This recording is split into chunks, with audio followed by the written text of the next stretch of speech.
জয় Hind students, চলো শুরু করা যাক আজকে ক্লাস। আজকে আমরা ক্লাস 10 এর ম্যাথমেটিক্স নিয়ে আলোচনা করব। তো চলো শুরু করা যাক আজকে ক্লাস। দেখে নিই আজকে ক্লাসে কি আছে। তো class 10 mathematics exercise 12.3 question number 3। যদি এবিসিডি একটি বর্গ যার বাহুর দৈর্ঘ্য 14 সেন্টিমিটার, এপিডি এবং বিপিসি অর্ধবৃত্ত হয়, তবে আচ্ছাদিত অংশের কালি নির্ণয় করো। ঠিক আছে, কোনো একটা বর্গ আছে যার বাহুর দৈর্ঘ্য হলো 14 সেন্টিমিটার, ঠিক আছে। আর এপিডি এবং বিপিসি দুইটা অর্ধবৃত্ত আছে।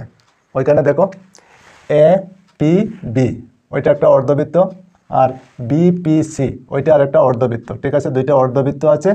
আর এ বি সি ডি হলো কি বর্গ যার বাহুর দৈর্ঘ্য হলো 14 সেন্টিমিটার। তার মানে ওইটা 14 সেন্টিমিটার হবে, ওইটাও 14 সেন্টিমিটার হবে, ওই দিকেও 14 সেন্টিমিটার, সব দিকেই 14 সেন্টিমিটার, ঠিক আছে। বুঝতে পেরেছেন নিশ্চয়? আচ্ছা, যদি হয় তাহলে আচ্ছাদিত অংশের কালি আমাদের বের করতে হবে, ঠিক আছে। আচ্ছাদিত অংশের কালি কত বের করতে হবে। তো চলো প্রথমে আমরা ওই এবিসিডি বর্গের কালি কত আমরা বের করে নিই। চলো, তো এখানে আমরা লিখতে পারি কি, এখানে বাহুর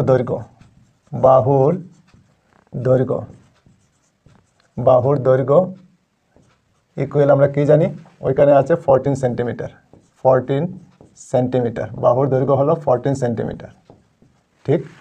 আচ্ছা, যদি বাহুর দৈর্ঘ্য 14 সেন্টিমিটার হয় তাহলে বর্গের কালি আমরা বের করতে পারি। হ্যাঁ পারি, চলো। সুতরাং এবিসিডি বর্গের কালি, এবিসিডি বর্গের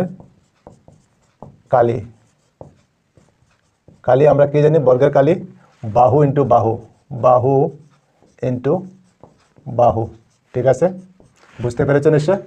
বা বাহু স্কোয়ার কেউ লিখে, ঠিক আছে।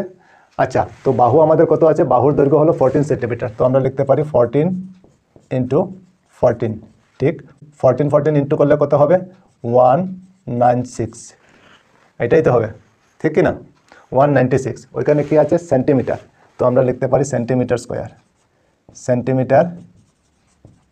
স্কোয়ার, ঠিক আছে। তো বর্গের কালি আমরা পেয়ে গেলাম, সম্পূর্ণটার কালি হলো 196 সেন্টিমিটার স্কোয়ার, এবিসিডি এর কালি, ঠিক আছে। আচ্ছা, এখন আমরা অর্ধবৃত্তের কালি কত বের করতে পারি। ওইটা দেখো অর্ধবৃত্তের ব্যাস হবে, ঠিক আছে। অর্ধবৃত্তের ব্যাস, ওইটাও অর্ধবৃত্তের ব্যাস হবে। যদি অর্ধবৃত্তের ব্যাস হয় তাহলে ব্যাস থেকে আমরা ব্যাসার্ধ বের করতে পারি। চলো, আবার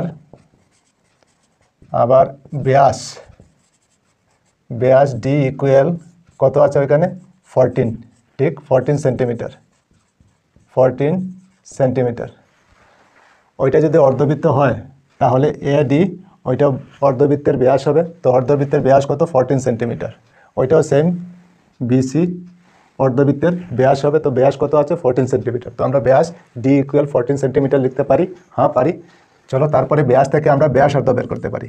ব্যাসার্ধ আর ইকুয়াল কত লিখতে পারি, 14কে 2 দিয়ে ডিভাইড করলে হয়ে যাবে। 14 2 দিয়ে ডিভাইড করলে কত হবে, 7। তো 7 সেন্টিমিটার হলো বৃত্তের ব্যাসার্ধ, ঠিক আছে। আচ্ছা, ব্যাসার্ধ পেয়ে গেলাম। তো আমাদের কি বের করতে হবে, অর্ধবৃত্ত, দুইটা অর্ধবৃত্ত, এপিডি একটা আর বিপিসি একটা। চলো, সুতরাং এপিডি এবং বিপিসি অর্ধবৃত্তের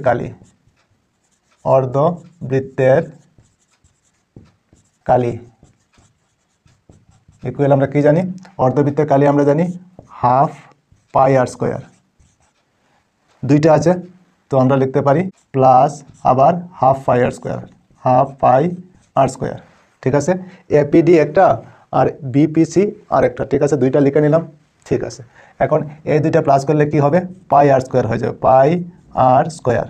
ওইখানে হাফ হাফ প্লাস করলে 1 হয়ে যাবে, ঠিক আছে। আচ্ছা, চলো তারপরে আগে এখন পাই আমরা কত জানি, 22/7। আর আমাদের কত আছে, 7। আর ওখানে আছে স্কোয়ার, তো স্কোয়ার দিয়ে দিলাম, ঠিক আছে। চলো তারপরে আগে এখন 22/7 ইন্টু 7 স্কোয়ারে কত হবে, 49। এখন 7 দিয়ে 49কে ডিভাইড করলে কত হবে, 7 হবে। চলো, 22 ইন্টু 7 ইকুয়াল দিয়ে 22 আর 7 ইন্টু করলে কত হবে, 7 2 14 4 আর 7 2 14 আর 1 15 154 সেন্টিমিটার স্কোয়ার ঠিক আছে। তো দুইটা অর্ধবৃত্তের কালি আমরা কত পেলাম 154 সেন্টিমিটার স্কোয়ার। তো আমাদের বের করতে হবে কি আচ্ছাদিত অংশের কালি। ঠিক আছে, আমরা সম্পূর্ণটা পেয়ে গেলাম আর দুইটা অর্ধবৃত্তের কালি পেয়ে গেলাম। দুইটা অর্ধবৃত্তের কালি কত 154 সেন্টিমিটার স্কোয়ার। ঠিক আছে, সেন্টিমিটার স্কোয়ার। এখন আমাদের বের করতে হবে কি আচ্ছাদিত অংশের কালি। তো আমরা সম্পূর্ণ ABCD থেকে যদি দুইটা অর্ধবৃত্তের কালি বাদ দিয়ে দেই তাহলে তো এই আচ্ছাদিত অংশের কালি পেয়ে যাব, ঠিক কি না? হ্যাঁ ঠিক আছে, চলো তো ওইখানে আমরা লিখে নিই। সুতরাং আচ্ছাদিত অংশের কালি,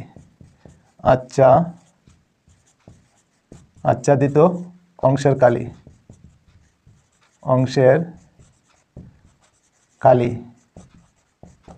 আচ্ছাদিত অংশের কালি আমরা কি লিখতে পারি ABCD বর্গের কালি, ABCD বর্গের কালি মাইনাস ওইখানে কি আছে APD এবং BPC অর্ধবৃত্তের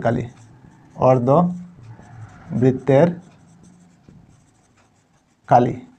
ঠিক আছে, ABCD বর্গের কালি থেকে APD এবং BPC অর্ধবৃত্তের কালি বাদ দিলে আমরা আচ্ছাদিত অংশের কালি পেয়ে যাব। ঠিক আছে, চলো তো এখন ABCD বর্গের কালি কত 196 মাইনাস অর্ধবৃত্তের কালি কত 154 মাইনাস করলে কত হবে 6 থেকে 4 মাইনাস করলে 2 হবে, 9 থেকে 5 মাইনাস করলে 4 হবে, 42 সেন্টিমিটার স্কোয়ার। ওইটা হবে আমাদের আনসার। বুঝতে পেরে তো নিশ্চয়? তো আচ্ছাদিত অংশের কালি আমরা কত পেলাম, ওই আচ্ছাদিত অংশের কালি কত পেলাম 42 সেন্টিমিটার স্কোয়ার। ঠিক, বুঝতে পেরেছো নিশ্চয় তোমরা? তো ঠিক আছে, আজকে এই পর্যন্তই থাক। আবার অন্য কোনো ক্লাসে তোমাদের সঙ্গে দেখা হবে। সবাই ভালো থেকো, সুস্থ থেকো আর মন দিয়ে পড়াশোনা করো। জয় হিন্দ, বন্দে মাতরম।